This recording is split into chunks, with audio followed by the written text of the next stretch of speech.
Hi everyone. We just tried some amazing recipes with Aimee at Sun and Bloom. Aimee, thank you so much. We really have been enjoying coming here and sharing your food and exploring the different things on the menu, and I can say we're mutually in love with what you do. We love the flair, we love the fusion of how you combine different ingredients. That's not so hardcore. Tell us a little bit more how you came about Sun and Bloom. Okay. Well, Sun and Bloom, it's really just my journey that has led me to Sun and Bloom. And when I really elaborate on this story, it goes back to actually working in an emergency department post-college. And I graduated from school thinking I was going to go off to medical school, and accepted this really wonderful opportunity to work as a trauma technician in an emergency department. And I was really excited to learn everything I could about medicine, and accepted an evening shift where I was working from 7 p.m. 7 p.m. at night to 7 a.m. in the morning. So these 12-hour long graveyard shifts, and my body just wasn't adapting to that new way of life. I couldn't stay awake. I was falling asleep, and unless the trauma was coming through the department, I just find myself crashing, and the sugar started coming out, and it became very obvious why everybody in the hospital is so addicted to sugar and uppers, because I started relying on sugar to survive those long shifts. And I'd also bring to work with me. I'd stop before work and grab the largest size iced coffee possible, and have them add like a double espresso shot to the coffee. So between that, I really threw myself into a space of feeling really sick and tired. And I ended up with chronic fatigue syndrome, where I was working in the emergency department, couldn't pick myself up out of my chair. Eventually, not being able to peel myself out of bed. And I started seeing physicians about this, and obviously something was very wrong. I didn't feel like myself. And so after meeting with many physicians and just being like pushed around in the medical system from one specialist to the next, I didn't have any answers. And I left the medical field and actually pursued a career in music, where I became a marketing director and a publicist for a music venue. And it was interesting because I didn't get well, but then I was exposed to this world of work hard, play hard. And I had a lot of substances that I brought into my life that just masked the symptoms of feeling really bad. So I came back to New York, which is, I'm actually from a town here in New York called Rhinebeck, New York, and I started practicing yoga very disciplined. I was doing Bikram yoga, the hot yoga, and it was just stimulating and empowering me to make these new choices. I was starting to feel, more alive and vibrant in my life, but I knew there was just like something else that needed to be shifted. And I woke up the next day and chose this 100% raw food lifestyle. And it was the beginning of feeling at my highest potential in my life. And so it brought awareness to me how powerful food is, and just the power that food has to heal us and open up space for our spirituality and just feeling really truly connected to our authentic self. And that's what happened to me, and that's really how I became inspired to share this with the community here in Park Slope, because I just feel this like inner fire and passion to show people that it's possible to feel awakened in their life, and to have the most joyful life living in their full potential.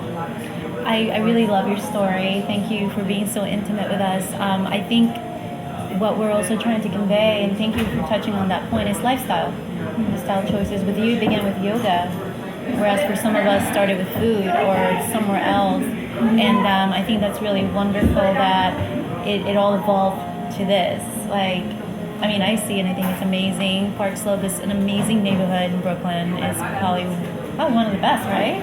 It's well talked about. We all want to be here. Great vibe, and I think you're just your location just speaks that story that you want to tell, and it really tells it really well. So where do you see yourself, like, a year from now, just building upon it or just expanding? Sure. Well, Sun and Bloom, it's a concept for me, and I had never dreamed that I'd be a chef or a restaurateur. I had never even imagined that I'd be where I am today. So this was something that just unraveled with me choosing to be very present in my life and allowing myself to just, I guess, be in the flow, as we say. So 1 year from now, I really like to imagine that we have another location. I'm thinking the city. So I'd love to be on the island and bring the food over. We actually have a lot of people in Manhattan asking us to That's bring wonderful. the food over to And I know a lot of people that are requesting it, so Yeah. that's wonderful. So, I know that you touched upon where you were doing the recipe about celiac, and I know that's also another motivation behind it. I know raw foods has been amazing for people that have gluten intolerances. right. Can you tell us a little bit Sure. about that experience? Well, actually, it was the celiac condition that was creating a lot of illness in my body, because I didn't know until very recently. In fact, I didn't know until I opened Sun and Bloom that I had celiac. And so I discovered just, in my self-exploration, how to heal myself with food. And I didn't make that connection, that it was related to gluten intolerance. And so when I was doing the 100% raw food lifestyle, that's when I felt my best. But then, of course, I had the desire to eat warm foods, and especially in the winter time, I began to have more of a desire to participate in just feeling like I fit in and could have the warm, delicious food. What would you recommend for someone that's starting on this path, whether they found it through yoga or acupuncture or naturopath or from a friend? How would you recommend they go about it?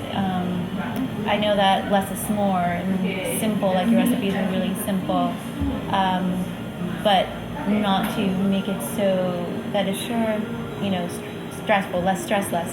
Well, the first thing that I recommend to all of my guests and clients is to look at ingredients on packages.